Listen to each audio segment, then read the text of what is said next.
¿Qué tal?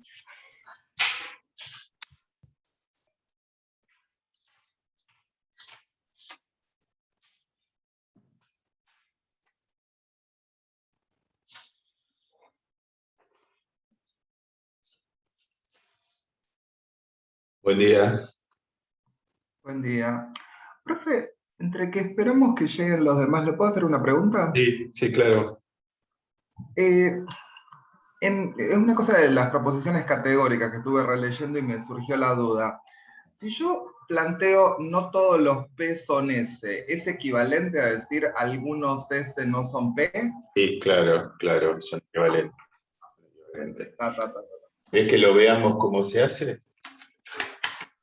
¿Cómo Porque ver? estudié ¿Cómo cómo poder? es el sistema de conversión de las proposiciones categóricas. No me acuerdo si eso estaba en Ya. copy. Lo podés pensar en lógica de predicados, para que te Claro, yo quede lo más pensé en claro. términos de lógica de predicados, pero como usted había dicho que los sistemas no son, siempre son tan equivalentes. No, es verdad, es correcto, pero en parte sí son equivalentes, en gran parte sí son equivalentes, entonces justo en este punto son equivalentes. Pero bueno, la transformación depende del lenguaje de la lógica de predicados. Entonces, vos empezaste diciendo así, no todo.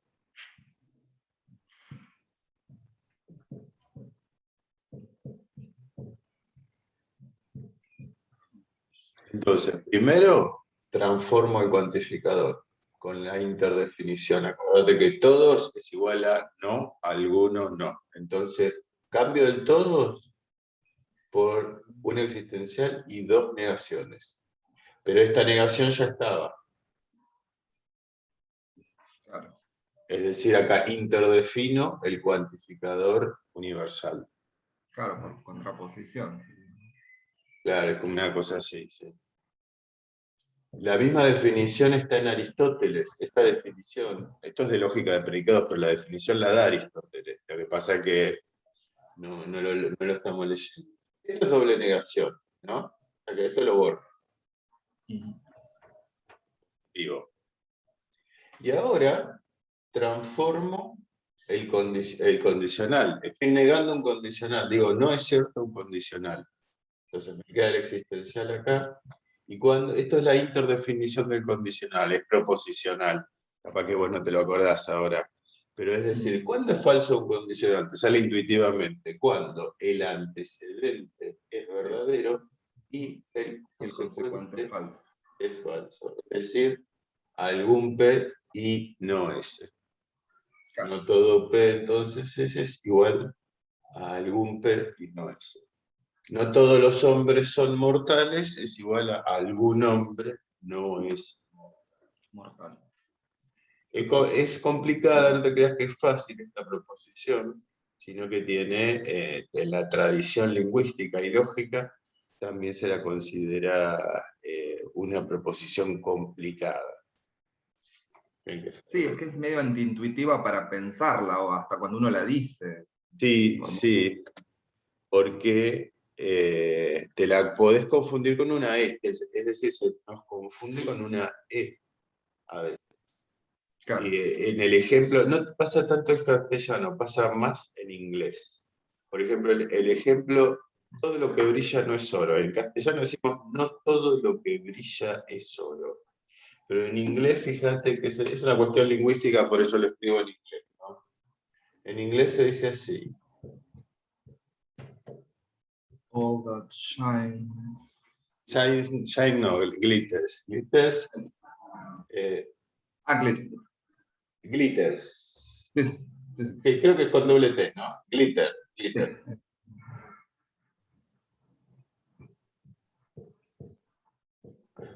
Shine.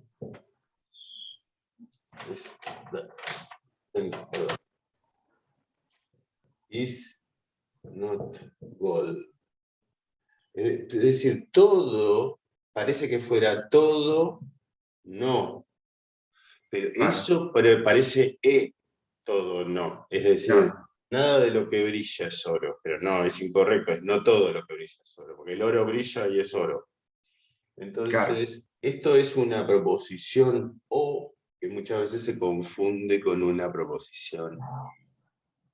Eso es como las discusiones entre la negación externa o interna, ¿no? Exacto, tiene que ver con eso, tiene que ver con eso. En distintas lenguas, fíjate, esto es, inglés-castellano son casi iguales, pero otras lenguas, lo que estudian los lingüistas, polinesio, etcétera, depende de la posición de la negación y depende de la adquisición de la lengua, en inglés especialmente también.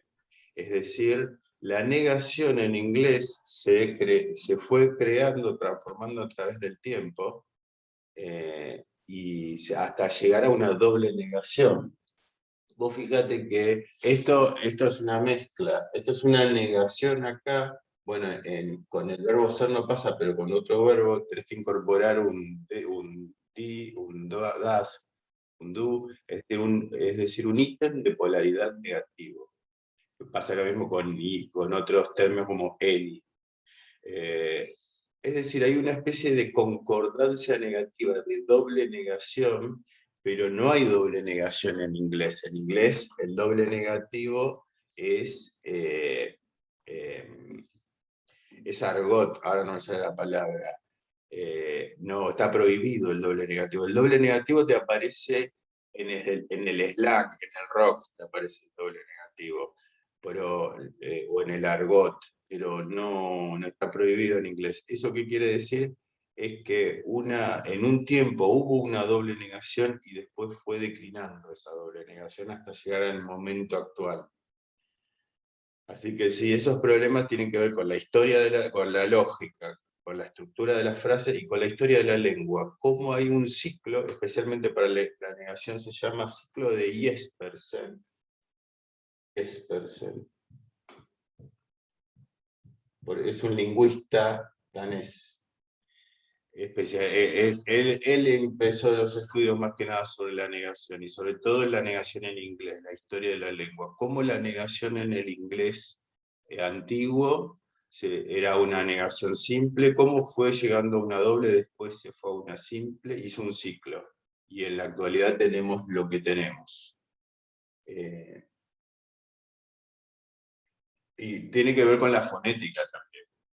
Cómo se debilitan partes de la frase y se fortalecen por rasgos fonéticos. La negación tiene que ver con la fonética, tiene que ver con la N, y con aspiraciones en muchas lenguas N. En inglés no, en griego no, en inglés es aspirado tiene distintas negaciones, pero una muy común es su con espíritu suave.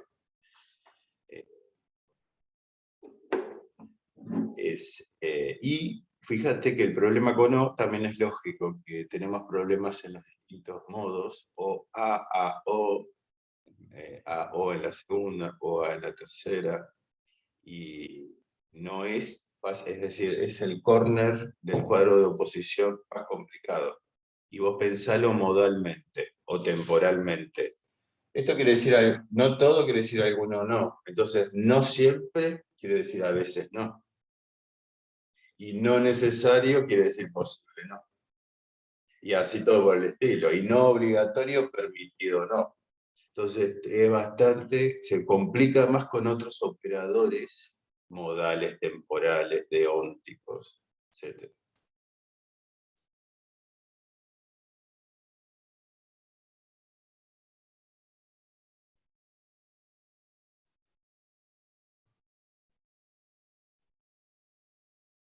Aristóteles mismo lo dice así a veces, dice upas, no todos, y a veces dice algunos no, tis, y después pone la negación más lejos, y te complica mucho el texto leerlo eso, sobre todo con esta propuesta, con las otras no hay tanto problema.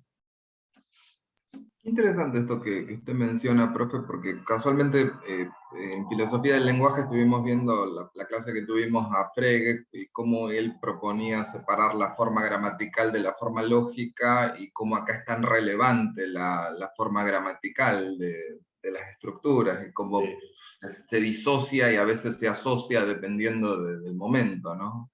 Sí.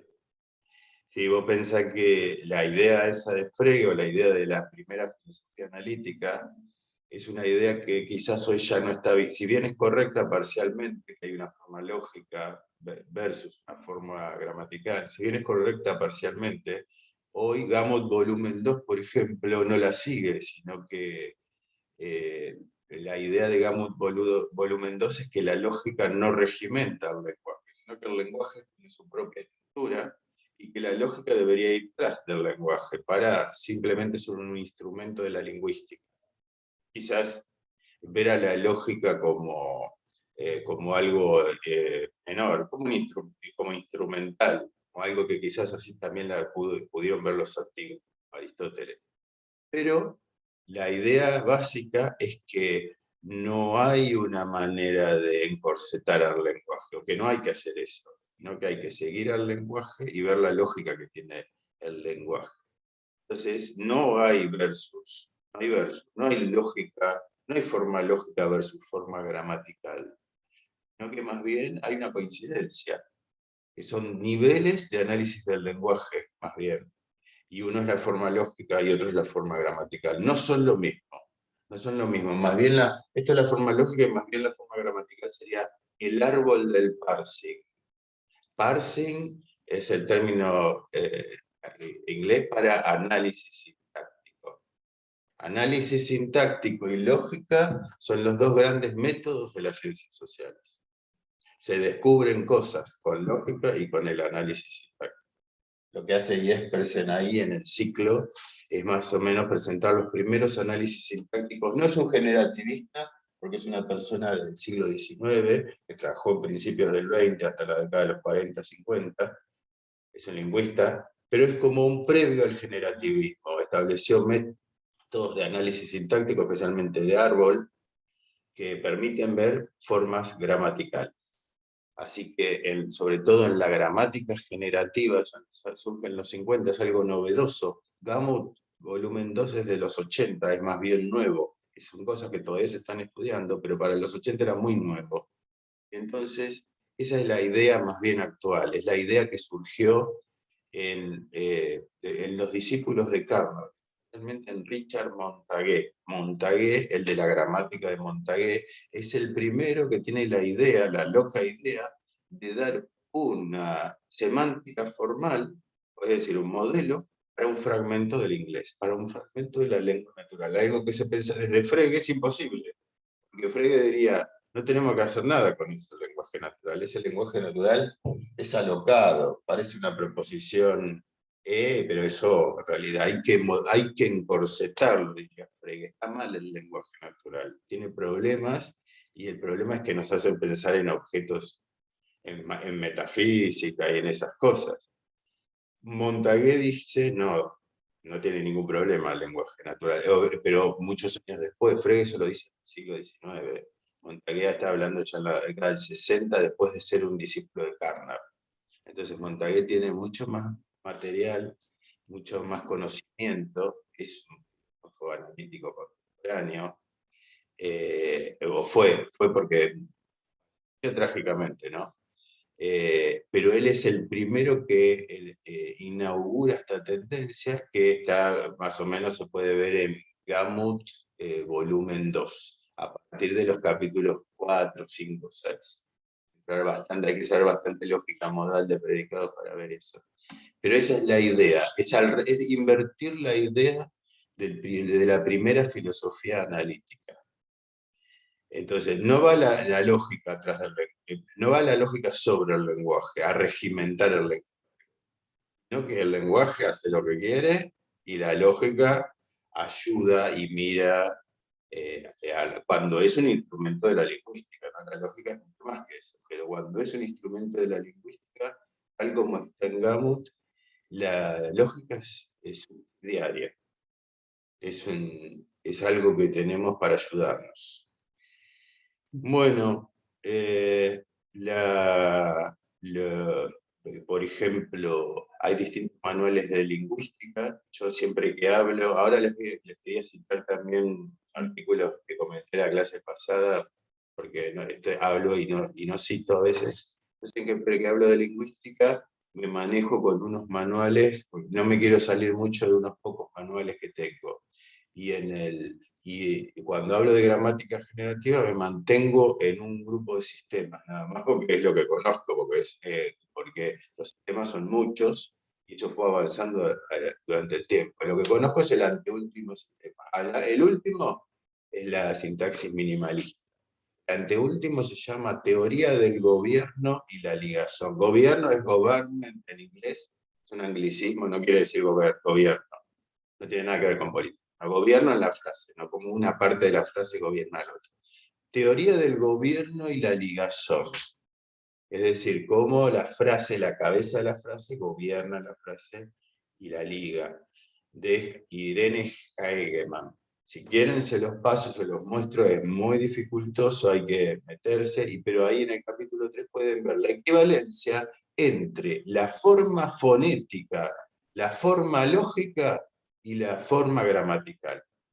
Es decir, son distintas, pero son equivalentes. ¿Y cómo hace para hablar una máquina? Y tiene que pasar entre ¿cómo hace para escucharte y hablar una máquina? Y tiene que pasar desde la forma fonética, primero tiene que tener una forma fonética, y después pasarte a la forma gramática, a la forma lógica y después a la forma gramatical, por mediante esa equivalencia. La máquina ¿cómo te escucha? La máquina no te escucha, no tiene orejas, no tiene oídos. Tiene un perceptor que lo puede pasar de forma fonética a forma gramatical. Entonces, ese trabajo en la gramática generativa, en lógica, es lo que permitió en parte implementarlo. Después la implementación no tengo idea cómo es. Pero bueno, esto se puede conseguir en internet, ya igual después se los paso. Es un tema sobre el que no estamos trabajando, ¿no? Es contemporáneo más bien. Igual esto es contemporáneo. Lo que estoy diciendo de Aristóteles también es contemporáneo, pero lo otro es de más alto impacto. Es más alto impacto. Es gramática, eso es lo que es el manual que sigo cuando digo gramática generativa. Pero gramática generativa es un campo más amplio. No existía eso cuando Frege dijo lo que dijo. Chomsky, Montague sabía quién era Chomsky, fue influido por años, ya estudió en las universidades yanquis, de donde Chomsky ya tenía 10 años de influencia, 15, 20 años de influencia.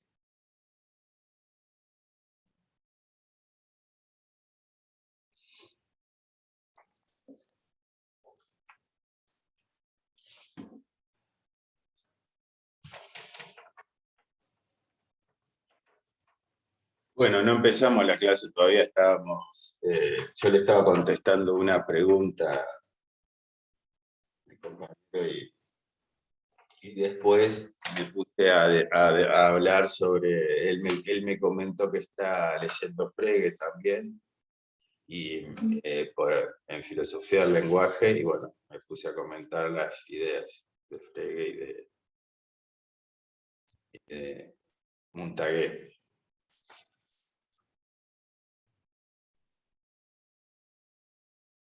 Bueno, son y 20 ya. Si quieren empezamos, no sé bien porque es la primera clase que hacemos este día. Bueno, ya hablamos de revisar el día, pero podemos cambiar el día porque veo que quizás no puedan entrar todos. Bueno, vos, Matías, me habías dicho que quizás el día era por ahora, yo estoy grabando la clase, después la subo, así que nadie se la pierde. Pero como podíamos cambiar, bueno, quizás en algún momento vamos a tener que cambiar, y más que nada es porque cuando yo pongo una clase muy temprano no vienen muchos alumnos, es normal eso. Así que quizás si en un momento ustedes pueden, la pasamos en otro momento. Puedo pasarla a otro momento. Ustedes me avisan y cambiamos de día y de horario también, si ustedes quieren y pueden.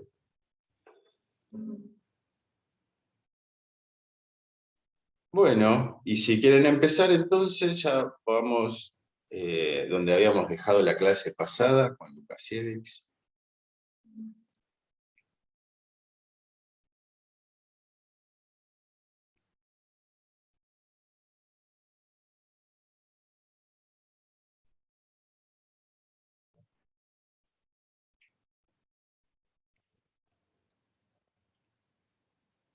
Entonces recuerden que esto es la interpretación axiomática de la silogística de Aristóteles.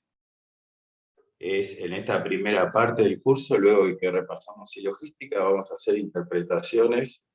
Las más comunes son muchas, esta es una común y famosa, que la vamos a abandonar después, la vamos a ver hoy, la vimos un poco la clase pasada, pero la vamos a abandonar parcialmente, porque hay algunas cosas que nos vamos a quedar, y esto es lo que nos vamos a quedar, es la notación de las proposiciones categóricas. Todo A es B, lo vamos a escribir de esa forma, ¿no? O muy parecido, no exactamente igual, pero muy parecido. Esta es la primera formalización de la silogística. La formalización estrictamente hablando, porque noten que lo de copy no es una formalización completa, porque no tiene un símbolo para la constante lógica, sí para las variables, A y B, P y S, sí, es parcial por eso. Pero ahora, por primera vez, Lukasiewicz da un símbolo para la constante lógica. A, E, I, O para las 4 del cuadrado de oposición.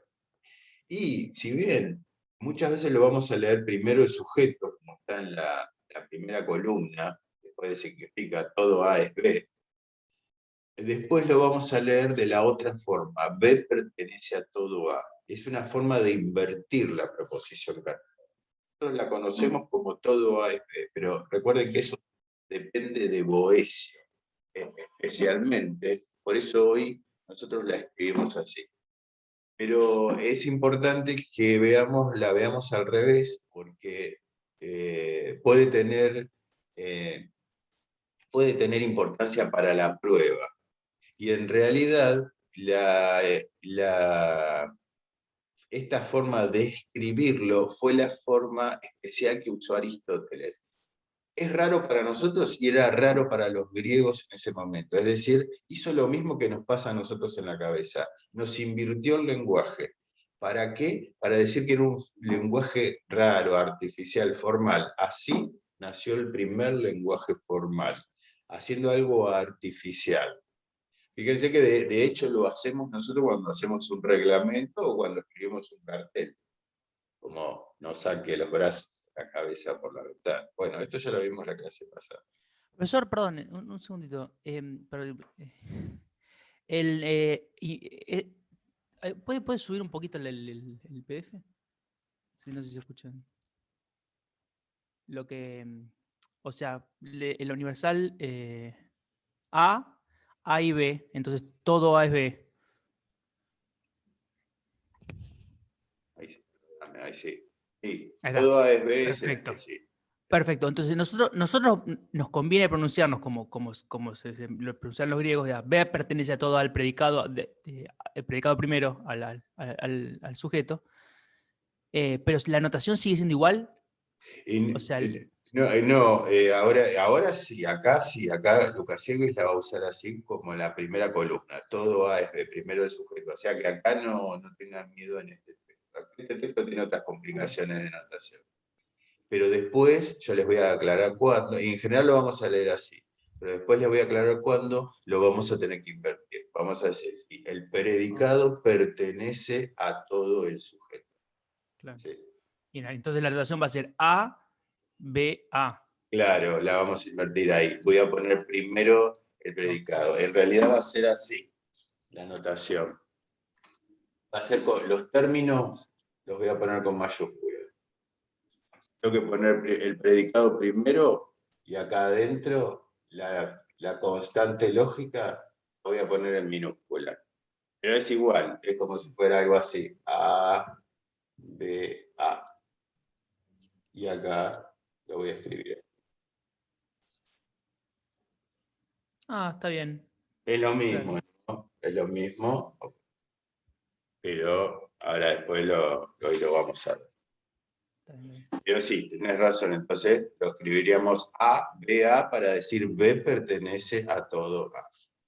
Y lo mismo para el resto de las proposiciones. Fíjense que son difíciles de leer y especialmente O es difícil de leer, pero sigue siendo difícil de leer. Antes también empezábamos la clase comentando la dificultad de O.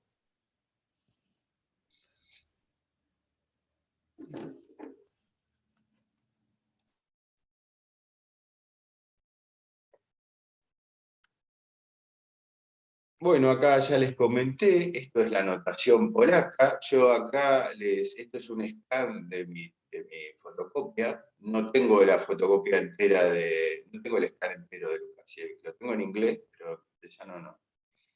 Y esta anotación, recuerden, el C es el condicional, y yo se los anoté en algunos lugares para que ustedes tengan más clara la lectura en este texto. Igual ahora se los voy a repasar cuando veamos los ejemplos.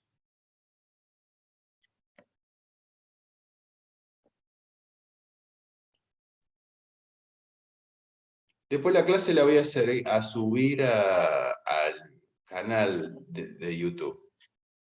Ya lo conocen el canal, ¿no?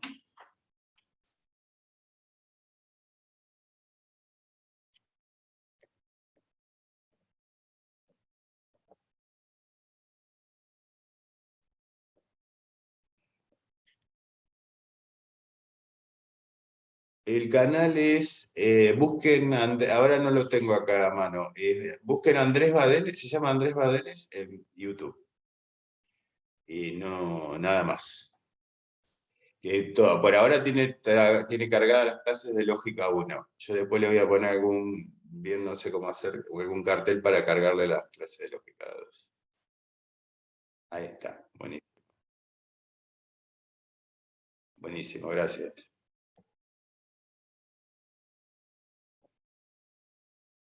Están las clases de Lógica 1 completas ahí, tiene todo. Y de silogística tiene también. Bueno, entonces recuerden, el otro día vimos un ejemplo de axiomática. Estos son 3 axiomas. La primera es la ley de transitividad, las otras 2 son leyes de la negación, la última la segunda es ley de Clavius, la tercera es como FSQ. 2 y 3 son muy parecidas a FSQ. No es muy distinto de eso. Y esto es un sistema completo, de acá se siguen todos los teoremas de la lógica clásica. Perfecto. Entonces, porque la prueba es, como vimos el ejemplo de la clase que viene, mediante axiomática. Acá tienen las primeras pruebas.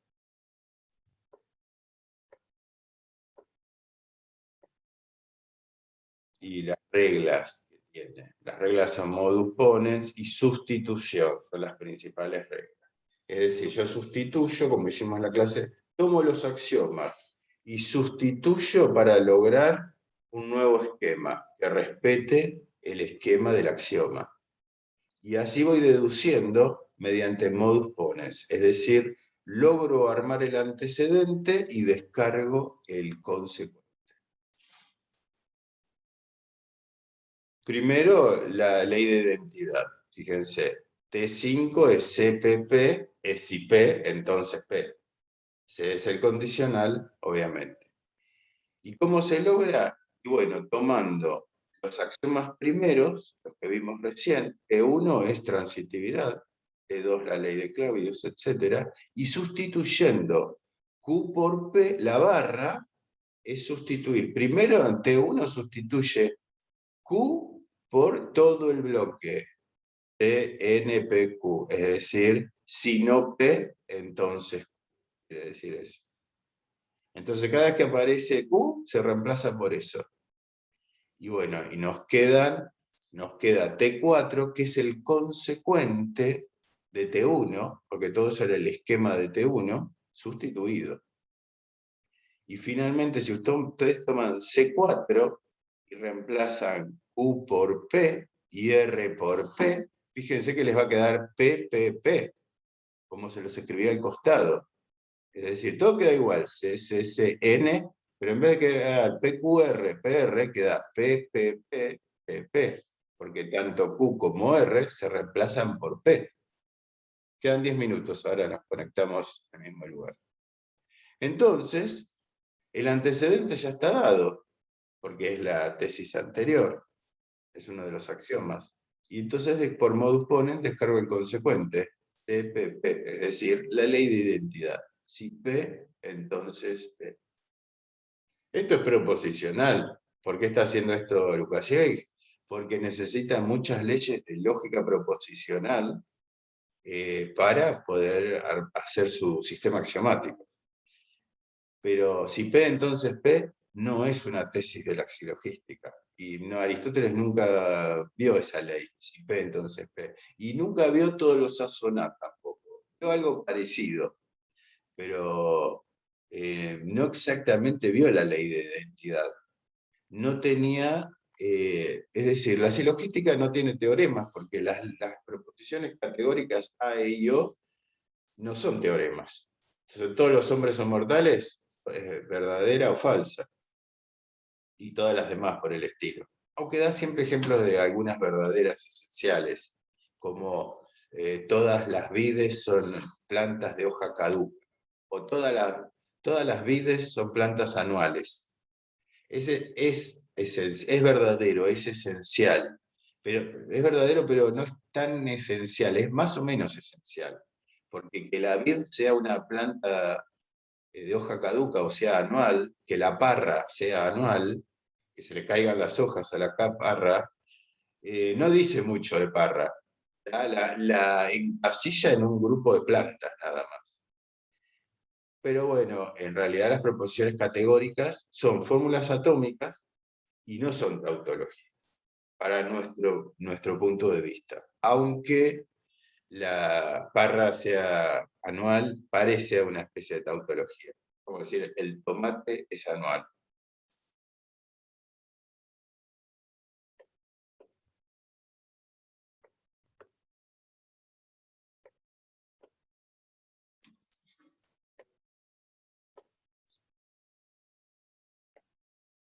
Bueno,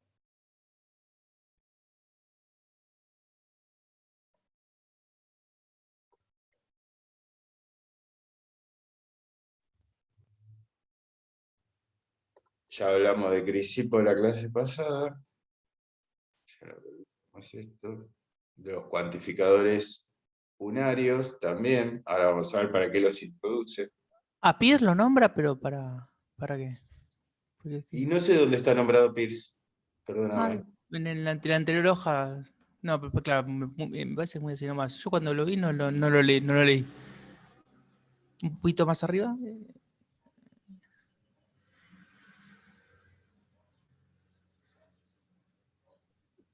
¿Será que toma de él lo. Acá está. Lógico Por las tablas americano de de Peirce. verdad. Parece. Ah, principio de Valencia, sí. Ah, no. No, por la axiomática. Para bases estoicos y en particular Crisipo. No, es por, sí, por tablas de verdad. Sí, no, le Claro. da general. Porque, mira, acá para mí, no sé bien por qué lo nombra, cuál es el objetivo, no me queda claro. Pero entiendo que son los orígenes de la lógica clásica. Porque Peirce se puede considerar un originador de la lógica clásica. Como te dije el otro día, vos me dijiste que, no sé quién me dijo lo de Wittgenstein, de las tablas de verdad de Wittgenstein. No, Eh, no, yo no. Yo había sido bueno, y era correcto. Es correcto que decir que Wittgenstein fue el primero que expuso las tablas de verdad en el Tractatus, no sé de qué año es, de los 10, no me acuerdo. Sí, correcto. Pero las tablas de verdad ya se conocían. En realidad se conocen desde, como dice acá, Lukasiewicz es un experto también en lógica estoica. Se conocen desde Crisipo.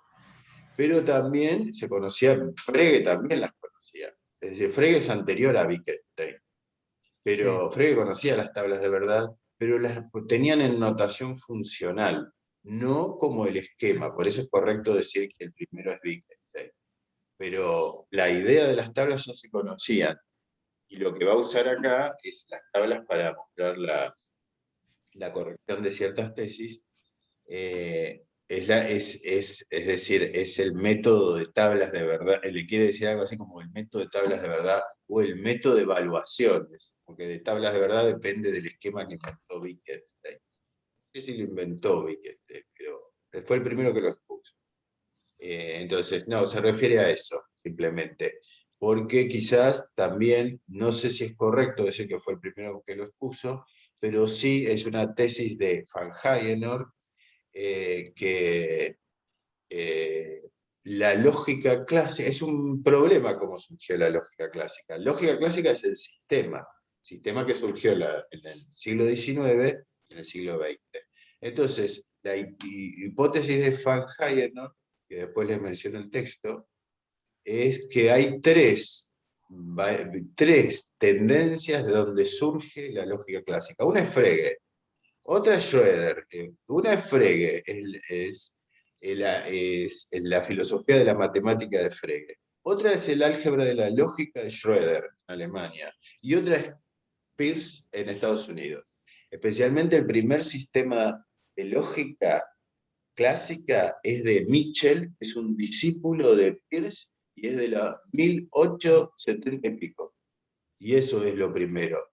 Fíjense que la conceptografía de Frege es de 1879. O sea que ahí estamos. Todo, antes que Russell, antes que todos esos. Y después el álgebra de la lógica de Schroeder, no me acuerdo bien, pero es por ahí. Entonces, quizás creo que la referencia de Peirce ahí es esa. Es Claro. el autor que les mencionaba, eso, hay muchos textos, de la historia de la lógica del siglo XX, que se llaman De tanto a tanto. Este libro se llama De Frege a Gödel, y el autor es este. Puede ser que no lo escriba bien de todo, porque no me acuerdo bien dónde va la I. Y lo que hace en ese texto es dar una introducción, y es un texto relativamente viejo, pero es de la década de los 60. Da una introducción, y ahí dice, en esa introducción da los orígenes de la lógica clásica, y además lo que hace es traduce por primera vez textos de lógica clásica de la década del 20 y 30 del siglo XX, de Gödel, etc., que no estaban traducidos al inglés, que todavía estaban en alemán y en polaco, etcétera, de Tarski, y no los conocía. Él los pudo traducir. Como respuesta a esto hay muchos textos que se llaman From Skolem to Schroeder, From Schroeder to... Bueno, son textos que dan alternativas de cómo nace la lógica clásica. Las ideas básicas son, nace en Frege. Otros dicen, no, nace en Skolem. Skolem es un algebrista. Toraf Skolem es un algebrista similar a Schroeder, al alemán. Ellos dicen, no, nace en el álgebra de la lógica. Otros dicen, no, nace en Frege. Nacer en Frege es como nacer en la aritmética. Claro. Y otros dicen, no, nace en Peirce. Hay un texto que se llama From Peirce to no sé cuánto. Nace en Mitchell, en realidad, lo más correcto, que es un discípulo de Peirce. El sistema axiomático lo inventa Mitchell. Y además, fíjense, un sistema que surge en esos autores tiene tres axiomas. El primero es transitividad. El otro supongo que es carga de premisa. Y después la tercera ley no tiene negación y tiene la ley de Peirce, que no tiene negaciones aparentes, pero sí tiene negaciones, porque con la ley de Peirce puedo derivar todos los teoremas de la lógica clásica. Es decir, Peirce además encontró completitud de la lógica clásica. Yo no estudié nunca Peirce. Peirce tiene diagramas, Peirce es un mundo aparte, no, es un mundo aparte no de la lógica, de la filosofía, ya saben ustedes, pero de la lógica también es un mundo aparte. Especialmente diseñó diagramas. Y no solo por él, sino por los discípulos que tenía, por lo que él generó como discípulo. Y el cuantificador existencial también, al mismo tiempo que Frege.